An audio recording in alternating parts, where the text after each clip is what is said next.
I'm just so sickened and sad by the families that have lost loved ones from this. I don't see real remorse. I don't see you're willing to answer the questions.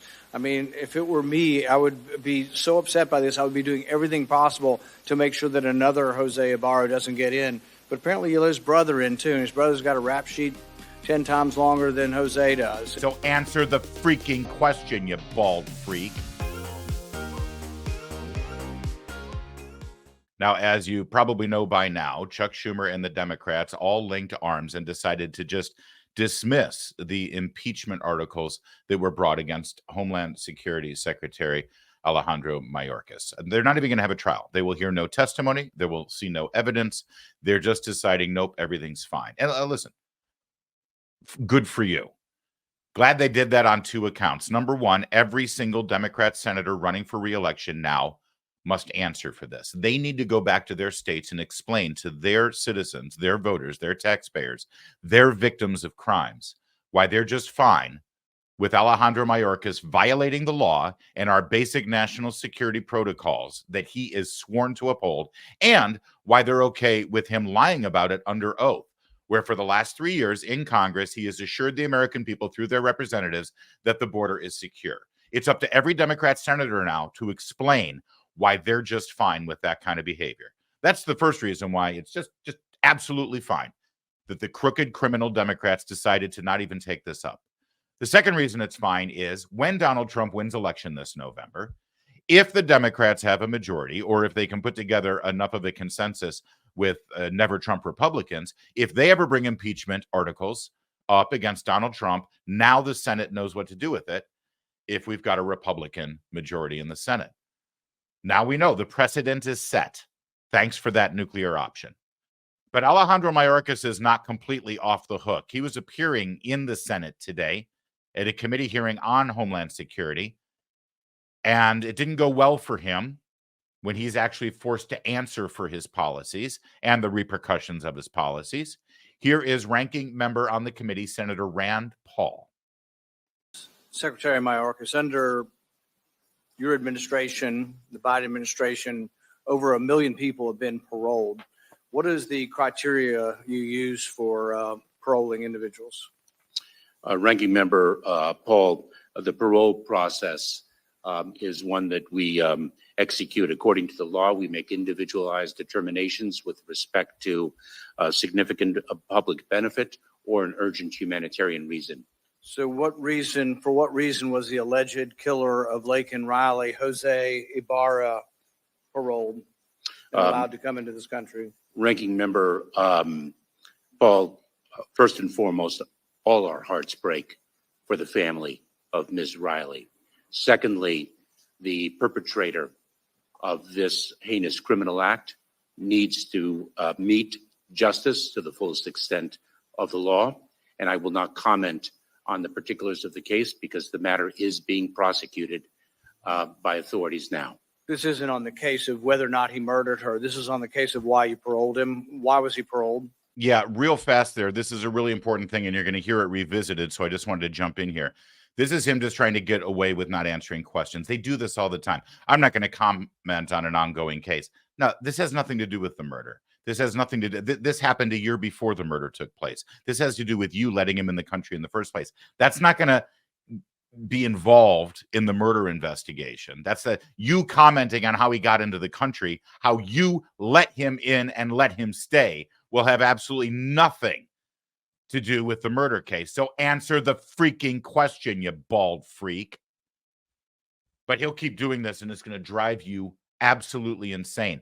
And the reason they do this, and the reason they dodge the question and come up with these fake, phony answers that they just keep repeating over and over again, is because A, they are so arrogant and entitled that they know they're going to get away with it because the Democrats, not only in the Senate, but in the media, will let them get away with it. And number two, because they hold you in such contempt. They get off on this. They get off on this. They get off on having this power and knowing that there's not a damn thing you can do about it. And they know how pissed off you get about it, and they love it. It's part of why they do this. All right. My same answer. Ranking Member You're Paul. refusing to answer the question. I have provided my answer, Ranking Member Paul. You're refusing to give any specifics about Jose Ibarra. Well, I have the documentation, and the document says that the subject, the person accused of killing Laken Riley, was paroled due to detention capacity. It was full. So is detention capacity statutorily allowed to be used as a reasoning for parole? Allow me to assure you that individuals who pose a public safety threat or national security are our highest priority for detention. The reality, not just with respect to this administration, but every administration that precedes me, is that the number of encounters has exceeded the number of detention beds available. The question is it statutorily, legally allowed to use the excuse that our camp is full? He was paroled due to detention capacity. Is that allowed under the law? Ranking Member Paul, my prior answer stands. Which means you're not going to answer the question. Are you pleading the Fifth Amendment? No, Ranking Member Paul, I've answered the question. No, you haven't. The question is very specific. You have testified previously, and you have testified today, that there are two reasons you can be paroled: urgent humanitarian need or significant public benefit. That's not the reason listed. The reason listed is parole due to detention capacity. Is parole due to detention capacity a lawful reason for paroling someone? Ranking Member Paul, there are different bases for parole. I am not a legal expert in this regard, but let me assure you that when an individual is encountered at the border and they are deemed to be, at the time of encounter, a threat to public safety or national security, they are a priority for detention. If not, they receive a notice to appear and are placed in immigration enforcement proceedings. The number of individuals encountered at the border exceed the number of beds available in our detention facilities. That is not something specific to this administration. That is something that has been true. You might have more beds if they remained in Mexico. Did the administration, when you came into office, reverse 92 executive orders of the Trump administration, which allowed them to apparently have people remain in Mexico, allowed them to have, probably 90% less parolees than you have? And so when you come to us and you say, oh gosh, if we only had more legislation, we could do it. Why don't you bring back the executive orders of Donald Trump that seem to be working? You immediately got rid of them for political purposes.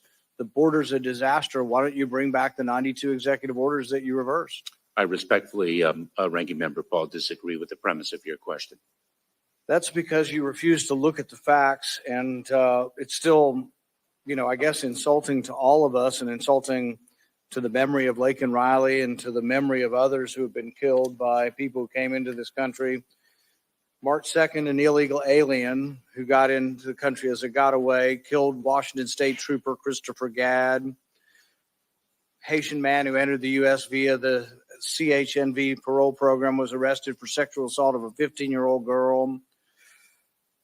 March 21st, illegal aliens in El Paso rushed the fence. You saw that on national television. An illegal alien on March 23rd murdered 25-year-old Michigan resident Ruby Garcia. Chinese national came across the border and illegally breached a military base in California. I mean, the stories go on. And I think a lot of people in America are going to be appalled, that you refuse to answer the questions. Jose Ibarra, was it lawful to parole him? Was it lawful to let him in the country because you say the camp's full? Ranking Member Paul is a former federal prosecutor for 12 years. I can say with tremendous conviction that individuals who commit criminal acts need to be held accountable for their crimes. Well, that's not much consolation if you wait until after he's murdered somebody. See, part of the problem is, and I think people would be aghast to know this, that when you come in, you just give people your name, right? It's the honor system. There may be some databases you check, but certainly most of the domestic crimes in Venezuela probably are not in any kind of international database. So if you waltz into the country through your generous parole programs and say, I'm John Smith from Venezuela, you have no way of ascertaining that, and you still let them go. So you say, well, we're going to make sure that they're not a violent criminal. You have no way. You look in some databases, maybe they're not in the database, but you have no way of even knowing that that's their name. Then you give them biometric, you give them, you give them fingerprints. Now they have a new name and fingerprints. They essentially have been given a new identity by your agency. I don't know. I'm just so sickened and sad by the families that have lost loved ones from this. I don't see real remorse. I don't see you're willing to answer the questions. I mean, if it were me, I would be so upset by this. I would be doing everything possible to make sure that another Jose Ibarra doesn't get in. But apparently you let his brother in too. And his brother's got a rap sheet 10 times longer than Jose does. And so, I don't know. All I can express is disappointment and bewilderment that the Democrats let you get away with it. Larry, you're muted. You're muted, Larry. Yeah, I muted myself because I was coughing a little bit there. Sorry. Rand Paul is disappointed. He said, how about some white hot rage? Right? Why not express a little bit more than just disappointment in Alejandro Mayorkas here and his department? I'm glad he delved into that at the very end there, though, because I'm so sick of hearing Mayorkas and all the members of this administration, whenever Laken Riley or any other victim of their negligence is brought up to them. You saw this with Karine Jean-Pierre, too. Before I say anything else, let me just say how deeply saddened we are and how our hearts are broken for the family that they've had to endure this. Shut up. Don't tell me how sad you are. Own what you did and then fix the freaking problem. I will no longer allow Alejandro Mayorkas to sit there and wring his hands and say, we are all so upset about what happened to Laken Riley, while he continues to support the policy that let that happen to Laken Riley in the first place. And when you've got a kid and they're doing something stupid in the house and they break something, it's not enough for them to just say, well, I'm really sorry. I mean, they have to say they're sorry, but they also have to fix their behavior so it doesn't happen again. And by the way, a little punishment sometimes goes a long way. This guy gets no punishment, none at all. And the beginning part of that, by the way, the beginning part of that testimony is incredibly important too, because they were asking, it got a little dry, but I want to lay it out for you.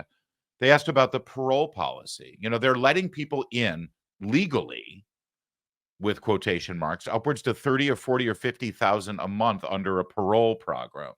Now, listen, more than that are coming in. They're coming in illegally or they're coming in on asylum. But they're utilizing this thing that was set up called parole that allows the discretion of the Border Patrol through the Homeland Security Department to allow people in, and they get paperwork because A, there's a dire emergency, or B, they are bringing such incredibly important skills and qualities to this country that we don't want to have to turn them away. So yeah, come on in. Or sometimes, like, let me give you an example of the emergency. If a woman is like got attacked and raped at the border and she's like suffering from injuries or something, and the Border Patrol agent can use their discretion to say, okay, come on in, we'll give you medical assistance. That's what these have been used for in the past. Pregnant woman comes to the border and she's in labor. Okay, fine, come on in. Of course, that baby becomes a citizen and there's a whole domino effect there, but you get my point.